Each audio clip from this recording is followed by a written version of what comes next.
to do.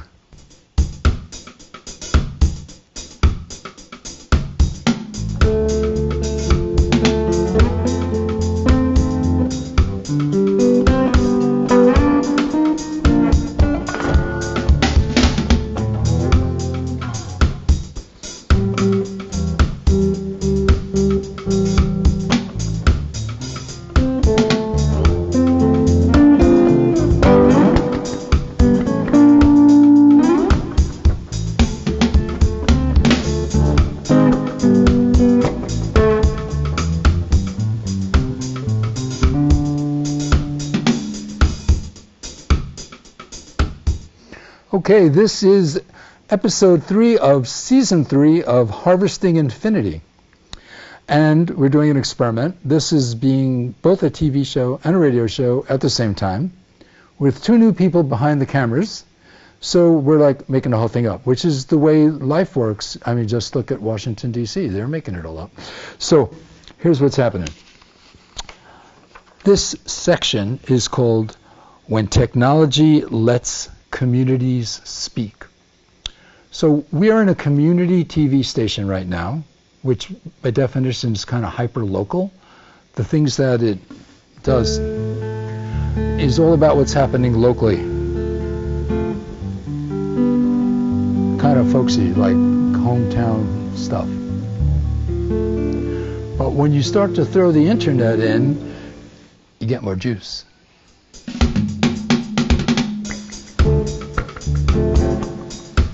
You feel the difference? This is community radio on YouTube. So here's what this is about. Technology changes how communities work. It changes how people speak to each other. We've got this little 5-town collective here of Great Barrington and Sheffield and Stockbridge and Lee and Lenox. And CTSB is Community Television of the Southern Berkshires, which ties together these 5 little towns into a bigger community.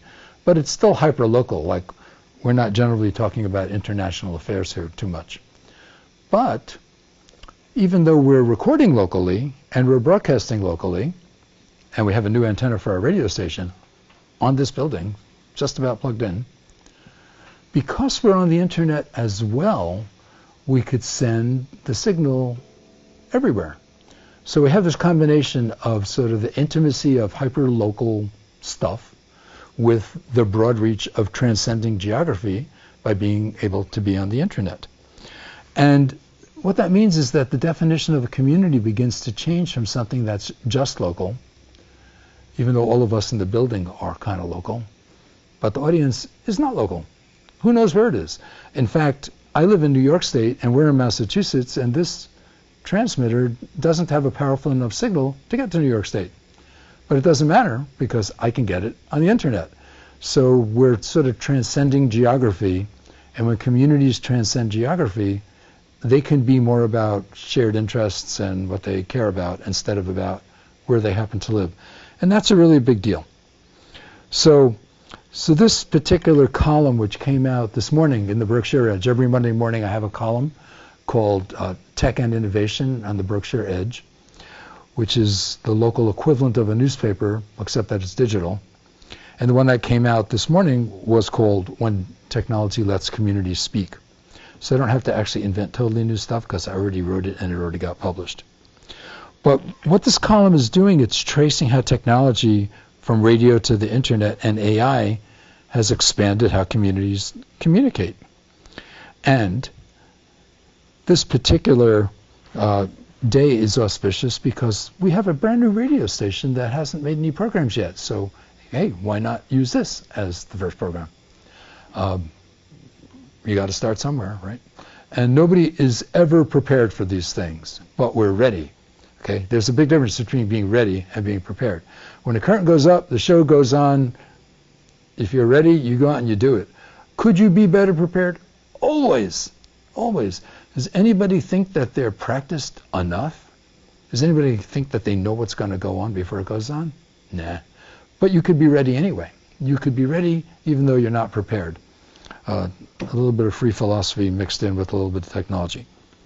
Speaking of technology, this is a baritone guitar by a very cool company called PRS, Paul Reed Smith. And baritone guitars are like regular guitars except tuned lower, usually turned a fourth lower because people play heavy metal on them. But I'm too old to play heavy metal. So I play my own stuff, and I tuned it down to fifth instead of a fourth. So instead of the tuning of a guitar, which the strings are all in fourths, I kept them in fourths, unlike my cello, which is in fifths. But I went down to fifth, which means that this chord, which looks like an A, sounds like an E. That's really hard to wrap your head around, which is a good reason to improvise, because I don't have to know what the chords are in the song, and I don't have to know what key I'm in, because I'm just making it up. And that's why I have a drummer to help me out.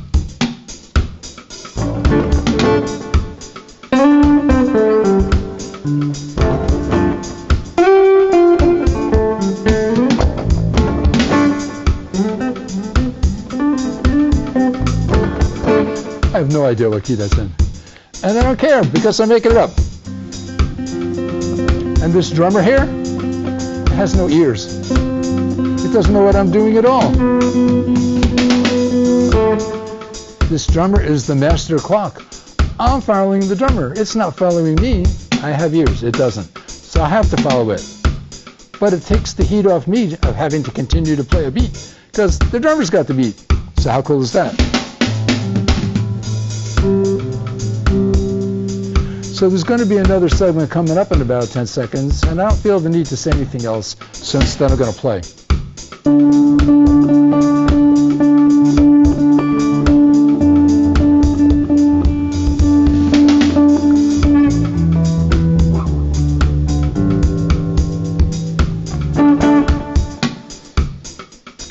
That was 7 minutes. Segment 2. I think segment 2 probably deserves a different drummer. So I'm going to stop this one.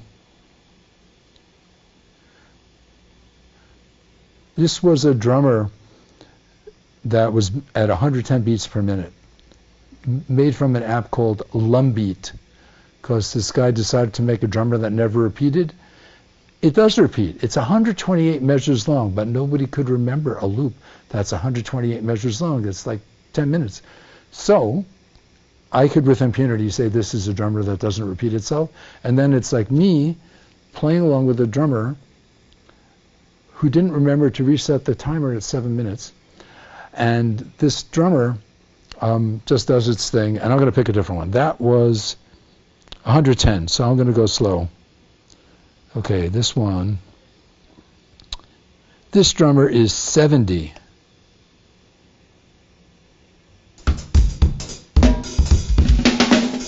Oh, you know what? We have two drummers playing at the same time. 110 and 70, that's a problem. Let's just go down to one drummer. This is the thing with technology. Different things happen. You think you have one drummer and you have two. But it's okay. You can turn it off. Segment 2 of episode 3.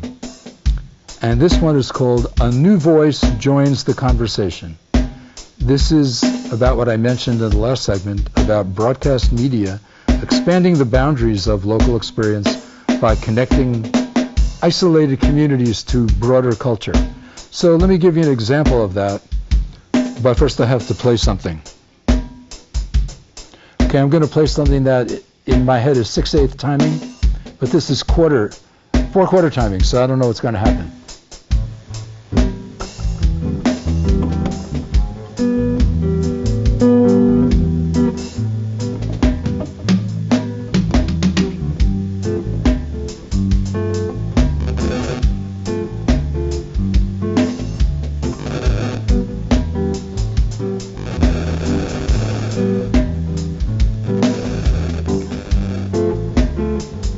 I'm going to sit down so the wires stop moving.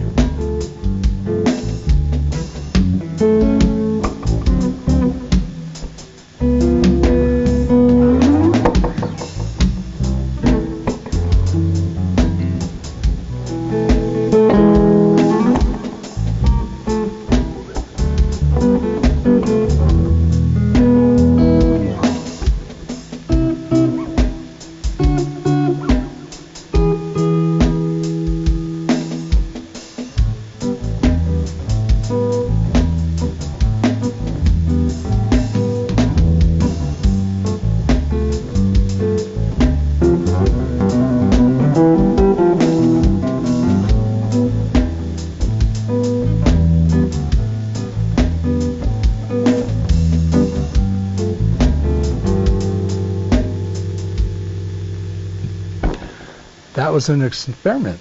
You can play in 6/8 timing along with a 4/4 drummer, because every number of beats, they actually come out in the same place. You just have to kind of think of, instead of 4/4 or 6/8, you're thinking of like in 24 something. I'm in music mode right now, not math mode, so I can't actually tell you which one it is. But I can get back to what this particular segment's about, which was a new voice joins the conversation. The new voices, we are here at CTSB TV, but we are about to launch a radio station called WGSL for Great Barrington, Stockbridge, Sheffield, Lenox, Lee. And okay, so we have two different kinds of broadcasts. We have an antenna for the TV and we have an antenna for the radio, and everybody's getting trained up, and this is the new voice that's entering the conversation. We are about to have a local, low-powered FM station. But even though it is low-powered, it is mighty because it's on the internet, so it like goes forever. So here's an example of what I'm talking about.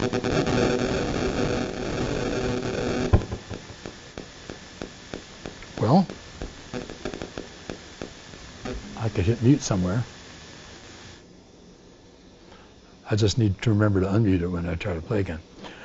Okay, so let's go back 100 years to the 1920s. We're in the 2020s right now.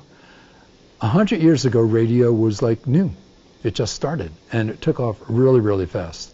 And in the 1920s, when it took off, the kind of music that was evolving was swing. It was kind of, there were marching bands, but then there were the blues, and it kind of turned into swing. Classical musicians count 1, 2, 3, 4. Jazz musicians count like 1, 2, 3, 4. It's like a different beat. And guess what? Afro-Cuban stuff has clave. That's got a different vibe. They count to 4 differently. And in Brazil, where they do samba and bossa, they count differently too. So what does this have to do with radio? Well, the American musicians were exposed to this 4/4 stuff with the newly developed swing, which kind of changed the duration of the beats to not be equal. But then they started to be able to hear on the radio bossa, samba, clave. So the American bands started to pick up this vibe of the other cultures that they had never experienced in person.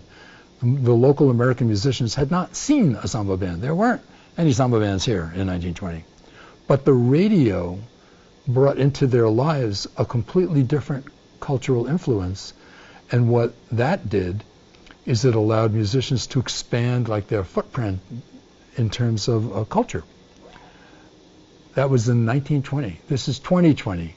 Community radio, now that it's coupled with the internet, can do the same thing.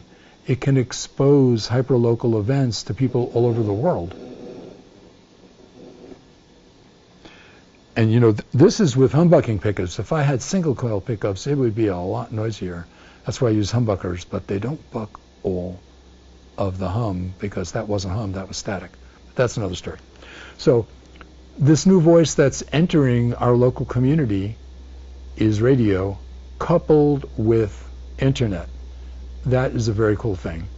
And that is going to change the size of this local community, because people who are thinking about coming to the Berkshires but might live in Boston and New York, who are reading our local newspapers like the Berkshire Edge, which has 130,000 subscribers, even though only 10,000 people live in Great Barrington, it's because of the internet. Well, with the radio, we're going to do the same thing. And I'm going to take the chance of seeing if any sound can come out by turning off the muting. It worked.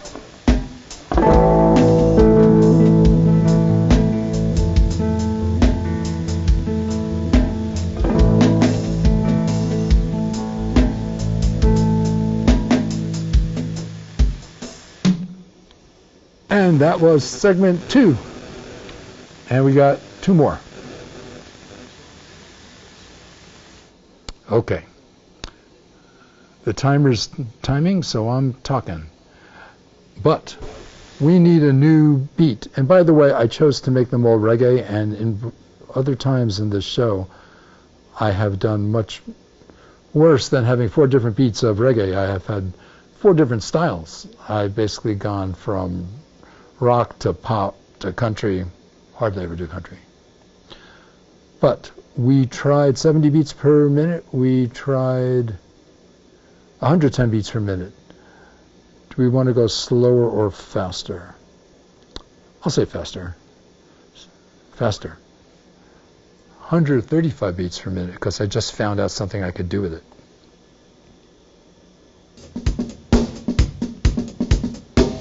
Of course, I don't remember what I figured out I could do with it.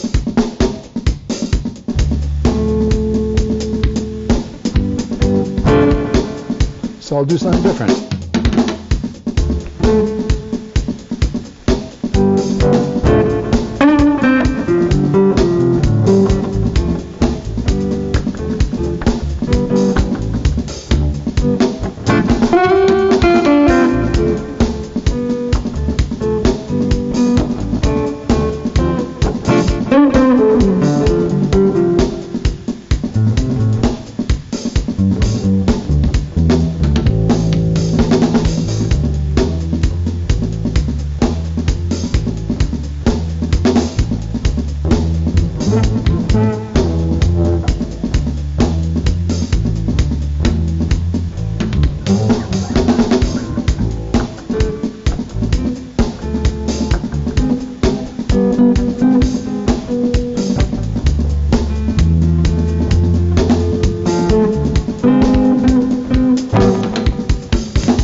Okay, I found some sort of a groove, but there's only 5 minutes left in the segment. I have to have some words, not just music all the time. Although I might prefer to have music all the time. So, what is my next segment? It's called A New Path for Distribution. The Internet enables ideas to fluidly move across formats and distances, collecting local experience to network. I still hear some noise. Well, it's not my stuff, this stuff. Anyway, so here's the deal. It's not just about that radio goes from hyper-local to distant. It's that now that we have newspapers that can have 130,000 subscribers who don't live around here, and we can have radio being listened to, well, maybe in Brazil they're going to listen to what happens here, even though I don't know why they would, because samba is way cooler than progressive rock. But that's just a judgment call. But it's the combination of these things. We've all got the internet, we've all got YouTube, we've all got digital newspapers, we've got radio, we've got TV, and we have community that's based on all of these different ways of information moving around and expressing each other, and they modulate each other. They're not just independent.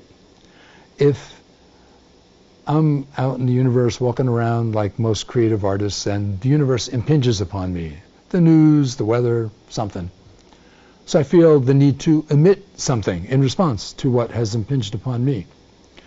And if I happen to have a gig that night, well, maybe I might emit it in the form of music. But if I'm giving a talk in a library, I might emit it in a different way. Or lately, I've been actually combining both. But the thing is, we're no longer limited to A or B or C or D or E. When television got invented, radio did not go away. And when the internet got invented, television didn't go away. And when YouTube got invented, nothing went away. It just added to it. And by the way, I was actually at a venture capital conference sitting next to one of the founders of YouTube in Half Moon Bay, California, where I used to live, at the Ritz-Carlton. And I asked this guy, because he was a really young guy. He was like early 20s. I said, dude, so you just sold YouTube to Google for $1.6 billion. Like, did you know that was going to happen? Like, what were you thinking? And you know what he said? He said, hell no. The reason my buddy and I started YouTube is because we were both skateboarders, and we wanted to show our moms our skateboarding. And they never would come to the park to see us do it, so we decided to videotape ourselves. And then we found out there was no distribution channel, because nobody in the world wanted to broadcast us skateboarding. So we invented YouTube as a way to show our moms our skateboarding. I said, you're kidding. And now you've become a billionaire from showing off your skateboarding? He said, hey, it's news to me too. I'm just mentioning that because this is how technology works sometimes. These guys did not have a business model. they did not raise venture capital. They didn't have a plan. They wanted to show their moms their skateboarding, and Google came along and paid $1.6 billion, and the rest of the world said, what are they doing? This thing, YouTube, it has no use at all. There's no business model. There's no use for it. Well, everybody in the world knows what YouTube is now, and it's got advertising if you don't pay, and if you do pay, it doesn't have advertising. It's become this gigantic thing, but it did not replace television, and television did not replace radio, and radio did not replace newspapers. We've got all of them. So if you have an idea in one domain, there's a pretty good chance you're going to repurpose it.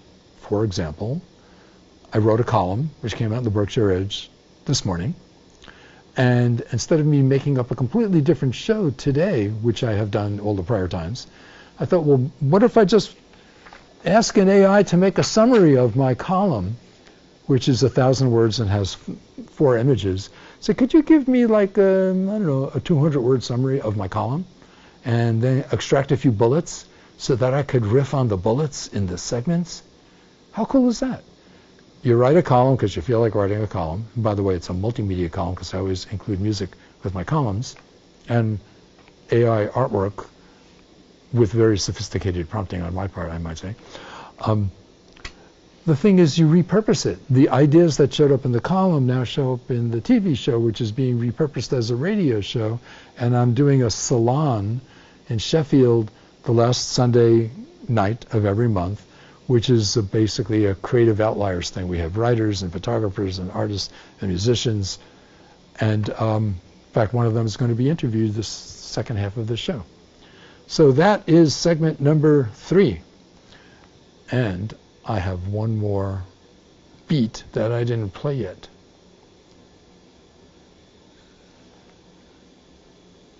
So I'm going to roll right over into segment number 4. And this one is, let's see, did we do this one yet? Oh, I'm muted to get rid of the noise. Does this sound like one we did before? I have no idea. I don't care.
That worked.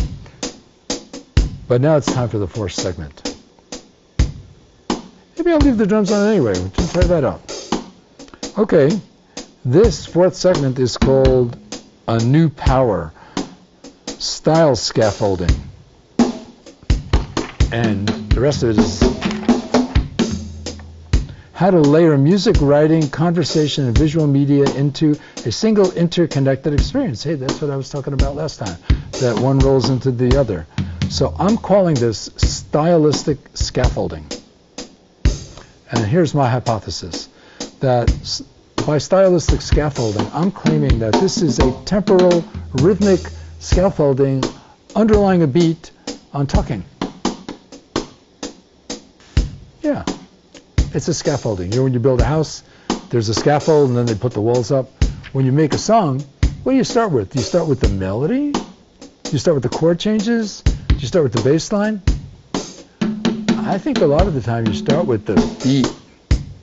I mean, I think the rhythm is where it's at. Plus, computers are not smart enough that if I make up the beat and I ask it to play the chord changes, it doesn't know what to do. So the relationship between me and the computer is kind of one-sided.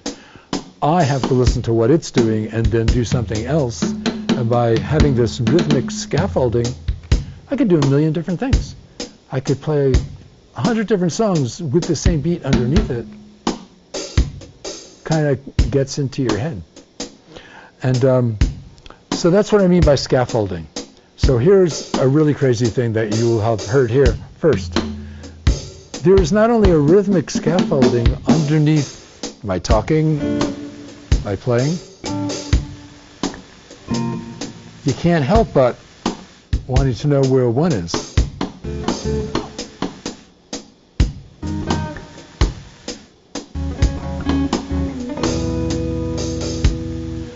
But there's another kind of scaffolding going on at the same time, which I think perhaps I invented, but it's not clear whether it's worthwhile or not. I am looking at sound waves on this computer, which if there weren't so many wires plugged into it, I would hold up and face the camera so you could look at it. But I am not only listening to the rhythm, I am looking at a sound wave with a cursor that's going by. And since I made these rhythms up to not be consistent, they're not loops, if I notice that there's some intensity coming up because there's like more events packed together in the waveform, I could play my way up to that milestone. So I have not only a rhythmic underpinning, but I have a visual landmark or milestone to play to. Now, unfortunately, at the moment, I have it zoomed all the way out, so I can't see any of these little intensity lines. But if I didn't have 4 different beats on the screen at the same time, I would stretch it out. And I evidently did not make that one repeating, which is fine, because I can stretch it out. No, I'm not going to go there. There's only 2 minutes left. Bottom line is talking about layering radio and TV and internet and YouTube and, well, you can actually look at the waveforms of music besides hearing the music. And you can get some information by looking at it. And by looking at it, you're not stopping hearing it. You're hearing it and you're looking at it. So by having a cursor moving through a waveform, you know, I've looked at a lot of waveforms, so it gives me some information. If the waves are all close together, I know it's going to be more intense. It's more dense. And if the waves have more space between them, I know it's going to be mellower. So I could tell what this wacko drummer that I never met, who's not even real, is going to do before they do it by anticipating how densely they're going to play and how complexly they're going to play by looking at the waveform, and then I can play stuff that will couple with that intensity and complexity of that waveform. So think about that. Visual scaffolding, sonic scaffolding, I'm calling this stylistic scaffolding. Because if I did a reggae beat versus a swing beat, it's going to come out really different. And the waveform is also going to look really, really different. So that's the 4th segment here. It's about stylistic scaffolding. And just like 100 years ago when radio came out, people who had never heard of a bossa, they were hearing bossa. Long before Stan Getz went to South America and met Astrud Gilberto and did Girl from Ipanema. Long before. It was radio that did the first speech. Why do you think the guy bought a plane ticket and went to South America? He wouldn't have known to go if he hadn't heard this bossa. But he heard it, and it was cool, so he went. Think about the scaffolding of all of this stuff we're creating, the repurposing of the content, and where that's going to cause us to go. It's just a thought. And that is the end of segment 4, episode 3 of Harvesting Infinity, the way innovation really happens. In real time here, you're seeing innovation happening because I don't know what I'm going to do before I do it. This is season 3, episode 3 of Harvesting Infinity, and it's the second half of the show. The first half was talking about radio and media and content and community, and the second half is more about the people who are creating all of this content and doing all of this stuff, and they have something in common. But I'd like to introduce Pat Simpson. she's part of our Great Barrington Creative Outlier group that meets in Guido's on Wednesdays at 11. And we have people there who have written plays and books and photographers and magazine articles and concert artists and musicians. And it's a really cool group of people. And Pat has kind of stumbled into our midst 6 months ago or so. And since most of the members of that group have been on the show already, it's Pat's turn. And Pat had said, well, even though I know about art and music and culture, that's not technically my field. Technically my field I'm a retired therapist, so my field is retired. But what I did spend my life doing was helping people deal with their stuff. And wouldn't you know it, creative people have stuff that needs to be dealt with. And one of the things that they have to deal with is we all have some kind of performance anxiety. And Pat's going to come at this from the direction of a professional psychological person as opposed from somebody sort of suffering from the malady of always wondering, am I good enough? Am I ready? Am I prepared? So Pat, here's the question. You said there was a more official term than performance anxiety. Mm-hmm. So what's that? I think performers made that up, personally, but mostly it's a social anxiety disorder. The word disorder, though, kind of throws people. People are afraid of being diagnosed, and that's what that diagnosis is. But it ranges, and so nowadays we deal with stress, but there's a continuum of that. The other end of that is, the extreme would be post-traumatic stress disorder. And we've all heard about that, mostly by the military. And now, more days, we're starting to become more familiar that it happens to anybody and everybody. And it is relevant to the individual of what they perceive as something that's a risk to them. So we're always dealing with anxiety, and it's important that we recognize it because it keeps us alive. It's a part of the way our brain functions in order to be able to constantly scan with our senses, and be able to perceive when everything's feeling fine and we can eat and talk and digest and be with other people, and other times when we are hypervigilant, scanning around for something that doesn't feel right inside, feeling people are judging us, feeling even that there's some people who are risk to us. It can go into all kinds of directions. Animals being out in the wild, going up in the mountains here, poses a risk for somebody who doesn't really know what they're doing. So why is it called a disorder? It seems like all humans all of the time are scanning to be in the world. What makes it a disorder? An overreaction? It goes into the extreme. So normal stress is something something happens. So it's a situational type of thing. And so, your boss is upset with you because you did something, but you're not quite sure. So you can feel this gut feeling, what did I do? Or you're about to walk in front of cameras and say hello, and I'm wondering, am I going to say something that's going to upset somebody out there? Because we all want to be connected to others. That's just a driving force within all of us. So we can be stressed out when that doesn't seem to be working well. We can be stressed out because maybe our environment is becoming more uncomfortable. And right now, without getting into other topics, we are living an incredibly stressful time here in our own country, and it's spreading around the world. And we're looking at maybe a war. And so, it's rising all of us. And we do react in different ways. And so some people can manage it. They don't watch the news. They say, I don't care. I'll vote. I'll take care of it. And that can appease it. But if we look at normal life, we can get so caught up in our fears that they get so real that we can't let them down. We start to really internalize them. And so from the research that really in mental health, and goodness, in the last 50 years or so, has come around to help us look at the real tie to our bodies, to our brain, and that whatever affects us through our senses is causing emotions that are disrupting our body and the processing of breathing, digesting, sleeping, communicating, working, functioning, right? It breaks it down and makes it more difficult for us just to be present in our lives. So a disorder is when it gets so bad that you can't get out of it. And that's when typically a diagnosis, sometimes medication, there are different forms of therapy that people, of course, can find, right? And in the world of, and I am a mental health yoga therapist, so I discovered when talk therapy certainly didn't seem to work very well. People couldn't get away from the symptoms that kept them awake all night or caused disruptions in their digestion and even got sick from it.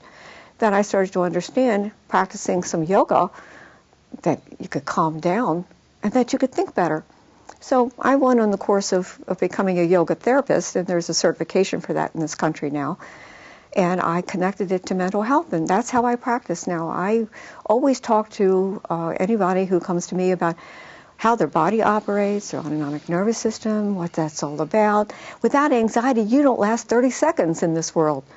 So anxiety is an important part of us, and understanding it can help us to be able to be more objective about what you're feeling, put it into space and say, hey, you know what, like Scarlett O'Hara said, I'll think about that tomorrow. And put it off. So I'm going to throw a hypothesis at you, and you can tell me whether it seems bogus or not, because I'm not trained in psychology. But here's what I'm thinking about this. Since nominally we came together in this creative group, I've noticed that creative people tend to be a little bit more sensitive than people who are not creative. Mm-hmm. So when those signals of the universe impinging upon them, those perfectly natural signals come in, mm-hmm. they can overreact because they're a little bit more sensitive than a, quote, normal person. And for myself, I noticed at a pretty early age that I could get wigged out more easily because I was sort of hypersensitive to what was happening around me. But I was learning how to design circuits, and in electrical engineering, there are voltmeters and amp meters, things that measure electricity. And the meters that are super sensitive could measure like 1,000th of a volt, a millionth of a volt. And I wondered, so how does this very sensitive meter measure volts without getting destroyed? And then I found out there was a circuit called a voltage divider. So if 100 volts were coming in, you could design a circuit that only allowed 1% of the energy to come in. Mm-hmm. And that's how you protected your sensitive circuit from the larger signals in the world that occurred. And I had this theory that if a creative, sensitive person could shunt away a large percentage of that incoming signal, then they might not be overwhelmed by it. So I tried to create an emotional voltage divider for myself mm-hmm. to shunt away the excess signal. And I have found that most of the really creative people I know are kind of hypersensitive to these incoming signals, and some have found more constructive ways to reduce that signal and not get wigged out. And others have become drug addicts and alcoholics because we need to do something to reduce the intensity of that signal. But you mentioned yoga.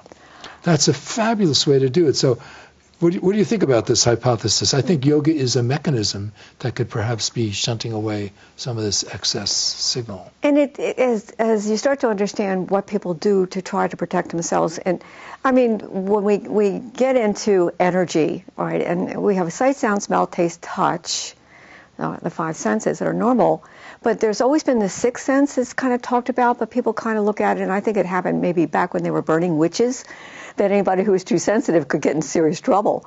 And so it tended to be kind of downplayed, made fun of, connected to Halloween, and shied away from. But no, I really do feel that we all have the ability to feel our energy. But typically, one of the bigger problems of being traumatized, and again, trauma is relative to the individual's experience, is that we basically get desensitized from our bodies. So these signals that we get, and they're coming all around us. So in yoga, I discovered the chakras, and again, it's sort of like we have these wonderful sensors in our body that kind of like are systematic to how we are radiating our own energy, but also taking in the others around us. So we're all walking around and blending all this energy. So at any given moment of the time, it could be somebody that you meet, or a sound that you hear, or any of our senses going off. But there is this sense of connectiveness between humans and animals that we feel and sense. And that is kind of like denied or not looked at as being very serious. In my experience, I discovered I was running. That's how I dealt with, my early childhood traumas. And I had PTSD, but the symptoms didn't go away. I thought the running would make it better. To some degree, exercise does that for us.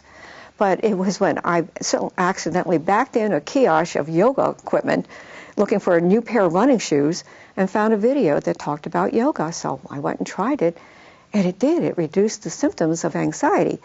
Sleeplessness, anxiety. I couldn't eat at times. I would tremble for no reason. There's a whole list. You can go on the internet anywhere and look at this whole list of symptoms that are stressful, also related to anxiety disorders, and be able to identify for yourself exactly how your body's responding. So, and then you can start to figure out, how do I, like you beautifully put it, Howard, how do I filter out this unnecessary and unwanted stuff?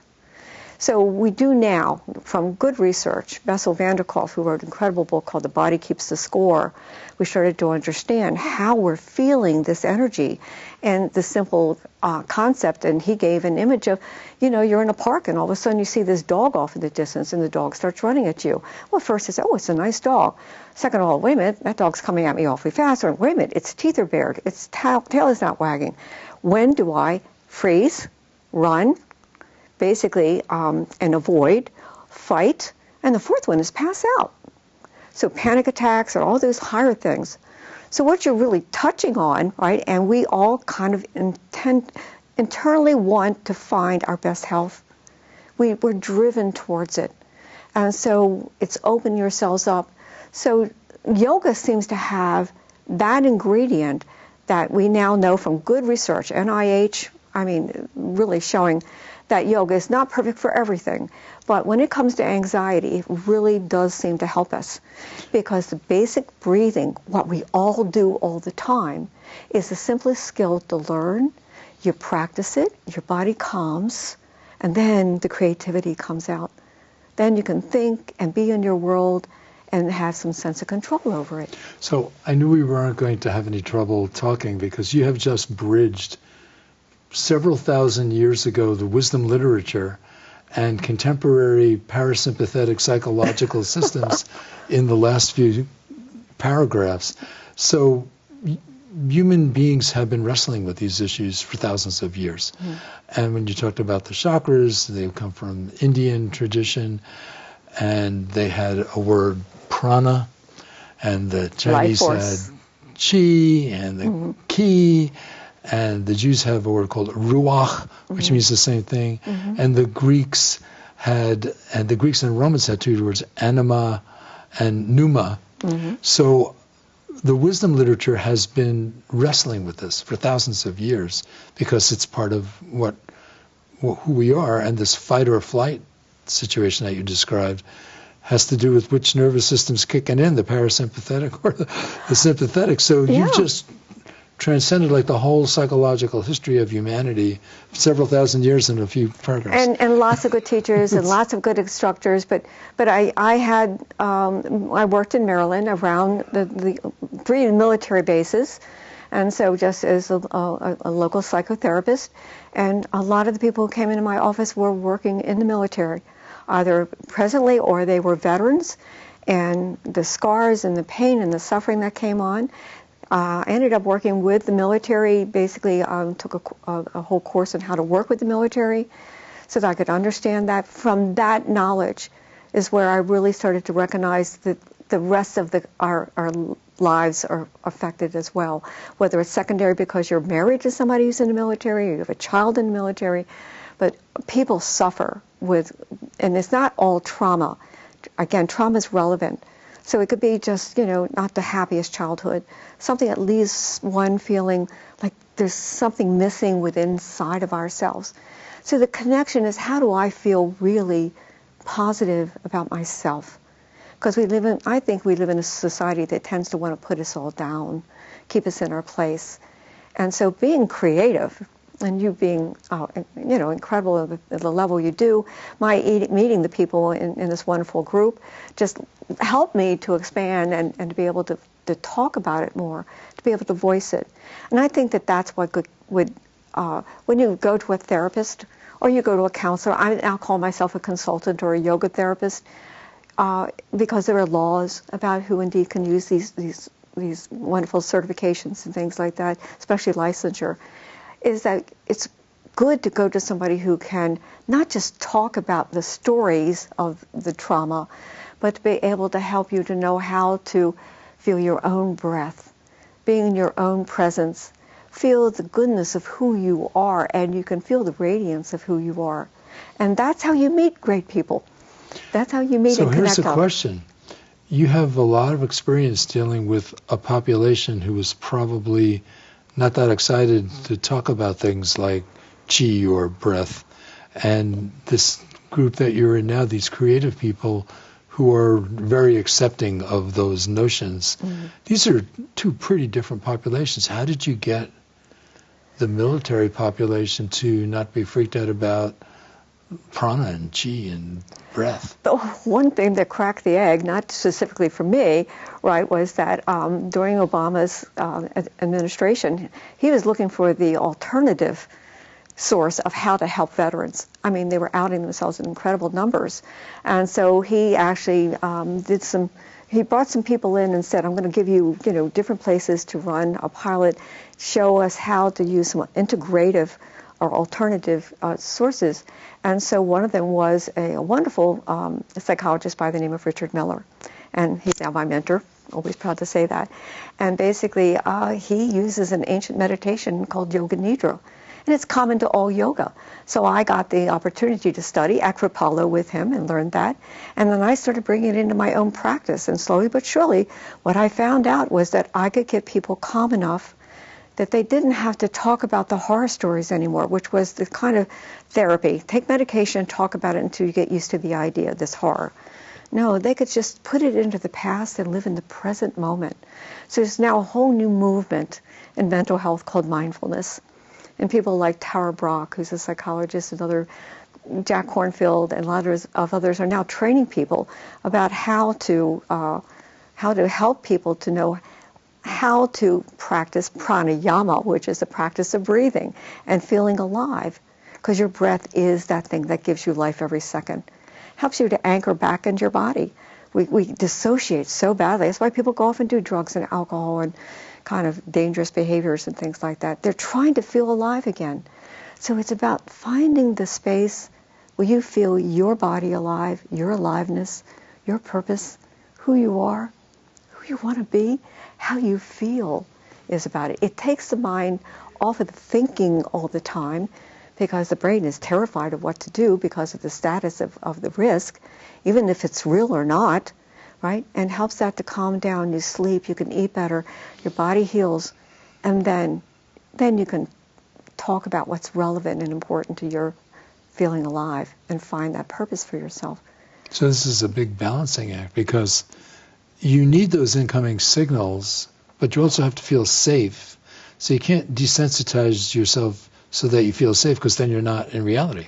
Then you're not in the world. That's right. You're not connecting. So, in yoga, the most for me, and I studied with Gary Krafsow, and he's probably, a pretty prominent yoga teacher and a yoga therapist, and he and others in the United States helped to organize the International Association of Yoga Therapists. I'm certified with that program. It was roughly 800 hours of advanced yoga training in order for me to get the certification and to keep it. So it's quite a new advanced way of looking at how we use yoga, but it goes beyond physical yoga. Physical yoga is a part of it. It's not disconnected, but breath is the most important key. Breath is meditation. People think that meditation is so hard to do, you're supposed to sit on the floor. None of those things are necessary, and especially if you are ill. So these kinds of tools are perfect for people who have medical trauma. It works extremely well with children. It works with any human being if you can teach them just to feel their own breath. And that's what I do. I just introduce, how do you feel your own breath? And then how you figure out what your breath is. Not go imitate somebody else's breath. So that you can find that perfect sweet spot between your stimulation and your calming down through the autonomic system through the idea of we're always going up and down with sympathetic and parasympathetic action, and that's normal. But how do we find those sweet spots? And that's where you get creative. That's where you play your best guitar.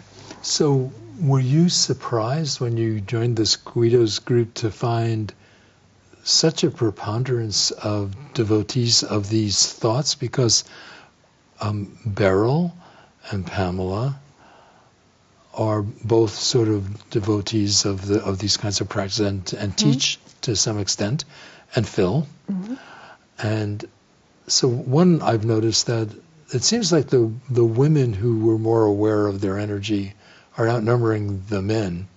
And I'm wondering... That's another whole discussion. Yeah, so I'm sort of like wondering, because the military, well, it's more male, and this is a very complicated topic, how different groups of people deal with these signals constructively, what do they do with them. But, and a lot of this has actually started not that far from here. Upstate New York is where Jack Kornfeld and a lot of these people started setting up their centers, and then a group of them went to the West Coast in the San Francisco Bay Area. So there's these two different locations on the planet in the country where there are a lot of people thinking about this, but it's not the whole country that is actually embracing this. It seems to be not everywhere. Well, and I came, in my training is in applied psychology, and I had to have a postmaster's education by 26 credits just to sit and do this with another human being, right? And then it was 3,000 hours of face-to-face work, 2 years under clinical supervision. Then you have to sit the boards. So I did that, and I held my license for 20 years. It's such a privilege, but it's such very difficult training to do that, to be sitting with people's sorrows and unhappiness and whatever. I had to learn my own way how I can sit and stay in presence with somebody when I'm hearing the terrible things that they've experienced for themselves. So when I entered the Outliers, I had no idea what in the world to meet. Somebody just suggested I join. I walked into a strange group of people. I had no idea. And I listened, but then I found myself saying things that they started to respond to, and went into some deep conversation about, and there it is. It's something that is relevant to, and I do believe that people who work in the public view are very, in most cases, I can't say all, but in most cases are very sensitive. But I do believe other people are, just people running their lives are, but they don't, for some reason in their background, they've never had the opportunity to feel it. So children lose it somewhere, maybe in our education system. Maybe it's tamped down. Maybe there's so much negative media. There's so much meanness. So much meanness now, and so much of what we look at and the violence that we see, I think, has had an effect. And there's a lot of discussion about that going on, about our education systems and what we need to do for children. So it's a very, you're right, it's a very broad, difficult topic, one in which integrative systems, instead of just the medical model, which is mental health, it is the medical model, but at this point starting to incorporate. So I'm actually, when I had a license, I could use health insurance, and what I was doing was accepted. Just breathing, not the physical yoga, but the breathing was acceptable, and meditation was acceptable under your insurance. So there is ways of getting help for the general public, and sensitive people. The thing you all do so great, you all get together and jam, and you feel each other, and you're not afraid to do that in a group. So it's relevant that we help people to feel that they can be more open and sensitive. Because if you are, and we'll go to performance anxiety, when you are bringing out something so special and important about yourself, and then you're presenting it to strangers, and there can be people who are totally insensitive, unkind, thoughtless in what they say. When you're a sensitive soul, that hurts a lot. It hurts a lot. So from the skills that I've developed for myself, and I do my best to help people, other people to learn them, because once you get them, you've got them forever. So it's one thing I do find in my own practice is people get better. and they don't have to keep going back to psychotherapy. They can, not all the time. Some medications are very important for people. Other people can't do them very well. So these natural things that have lasted for thousands of years, these meditations, this idea of breath is incredibly, it spans all around our globe, the importance of breathing. It's so simple to learn, and it grounds one, makes you feel yourself, not other people, not trying to be other people, not being afraid of other people, but how to fit into your world in such a just more connective way. It's so interesting that I've been focused on the creative community for a long time, and you said a similar thing about psychological being. I've noticed that old children are creative, and I've wondered what happens between when they're a child and a grown-up that they stop being creative. And I think society kind of socializes them out of it. And you're sort of saying, well, everybody's born sensitive and we get desensitized somehow. Also between that sensitive child and that adult who may be less sensitive than they were originally. Mm-hmm.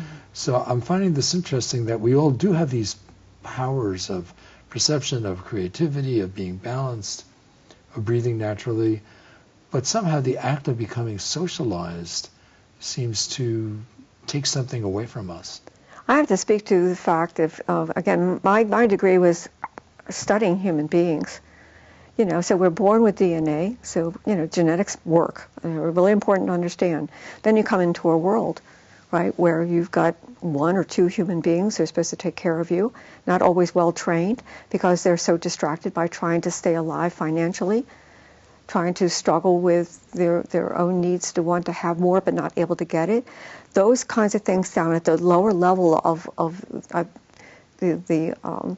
our society, where the education is sparse, it's not good, it's not engaging, it's not inviting, the system doesn't work to help children to feel inspired and to continue that.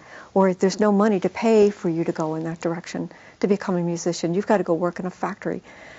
So for common people, it's not always easy. So we're very close running to out the of end. time. Yes, that's another whole discussion. And I'm wondering if in these last seconds, if there's anything you think we should be talking about next time, because we're not going to exhaust this topic right now. I think you and I will talk about it some more, and we'll figure that out. But I think we've opened the door to, just in general, a good deal of inspiration. How do we find the inspiration and help any individual, no matter where they're stuck, to figure out how to do that? And if all you need to do is figure out how to breathe and feel your life, because breath is life. I'm so glad that you joined this group, because you're bringing a different lens to view what's happening in the world, a different perspective. And to try to integrate more perspectives is really helpful to all of us. Mm-hmm. So it's a good fit, even though nominally we were created supposedly for a different subject. Mm-hmm. But I think your subject is a universal subject. If I might. I've only been here for 5 years, and the pandemic, whatever, I want to serve my community here. I really do.